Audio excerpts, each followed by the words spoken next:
Political science অনুশীলন চ্যানেলের সমস্ত দর্শক ফলোয়ার্স ভাই বোন সবাইকে আবারও একটি নতুন ভিডিওতে স্বাগত জানিয়ে আজকের ভিডিও শুরু করলাম। আজকে আমরা আলোচনা করব ক্লাস 12-এর ইতিহাসের একটি প্রজেক্ট নিয়ে। প্রজেক্টের নাম নতুন অর্থনৈতিক ব্যবস্থা, পুঁজিবাদের সংকট ও ব্রিক রাষ্ট্রগুলির আত্মপ্রকাশ। তো শুরু করার আগেই তোমাদের একটা কথা বলে দিই, তোমরা অনেকেই জিজ্ঞেস করো এটা কি কলেজে করা যাবে। অবশ্যই করা যাবে। তোমাদের যেই স্যার এই প্রজেক্টটা দিয়েছেন ওনাকে এই পিডিএফটা দেখাতে পারো এবং উনি যদি বলেন অবশ্যই করতে পারো। আবার অনেকে বলো যে দিদি এই প্রজেক্টটা কি আমি আমার মতো লিখতে পারি? সেটা তুমি যদি চাও পয়েন্ট ভালো করে পড়ে, প্রত্যেকটা পয়েন্ট ভালো করে পড়ে নিজের মতো করে লিখতে পারো, সেখানে কোনো অসুবিধা নেই, কিন্তু ডেটা বা তথ্য যেন ভুল না হয়। তো চলো শুরু করা যাক। তো প্রথমেই তোমরা 1 নম্বর পয়েন্ট দিয়ে দেবে সূচনা। এখানে যেরকম লেখা আছে এইভাবেই লিখতে পারো, কিংবা নিজেদের মতো করে একই মানে রেখে চেঞ্জ করেও লিখতে পারো, কোনো অসুবিধা নেই। 2 নম্বর পয়েন্ট দিয়ে দেবে প্রকল্প। 3 নম্বর পয়েন্ট দিয়ে দেবে প্রকল্পের উদ্দেশ্য। 4 নম্বর পয়েন্ট করে লিখবে কর্ম পরিকল্পনা।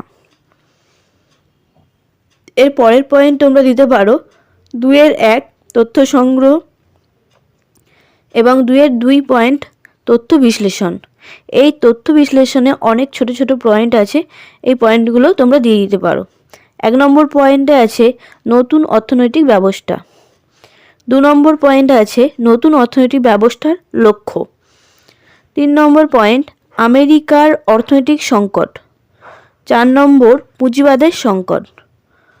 5 নম্বর সংকট বৃদ্ধি। 6 নম্বর অকুপাই ওয়াল স্ট্রিট। 7 নম্বর পুঁজিবাদের স্থিতিশীলতা।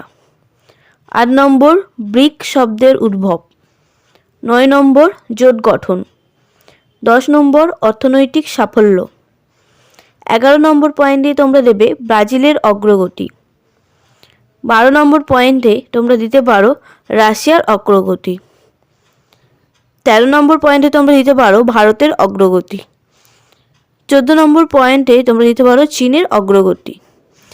এরপর 2-3 নম্বর পয়েন্ট দিয়ে দেবে সিদ্ধান্ত।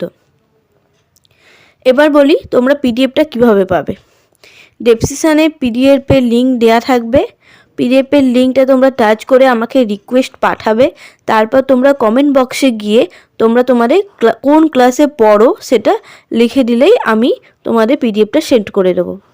এরপর তোমরা 3-1 নম্বর পয়েন্ট দিয়ে দিতে পারো পাঠের সীমাবদ্ধতা। 3-2 নম্বর পয়েন্ট দিয়ে দিতে পারো উপকরণ। 3 নম্বর পয়েন্ট দিয়ে দিতে পারো কৃতজ্ঞতা স্বীকার এবং 4 নম্বর পয়েন্ট দিয়ে দিতে পারো চিত্র তালিকা। এই ছিল আজকের ভিডিওটা। ভালো লাগলে অবশ্যই একটা লাইক, কমেন্ট এবং শেয়ার করবে, কারণ তোমাদের একটা লাইক, একটা কমেন্ট, একটা শেয়ার আমাদের অনেকটা উৎসাহ করে নতুন করে ভিডিও বানাতে। তো সবাইকে অসংখ্য ধন্যবাদ, ভালো থেকো।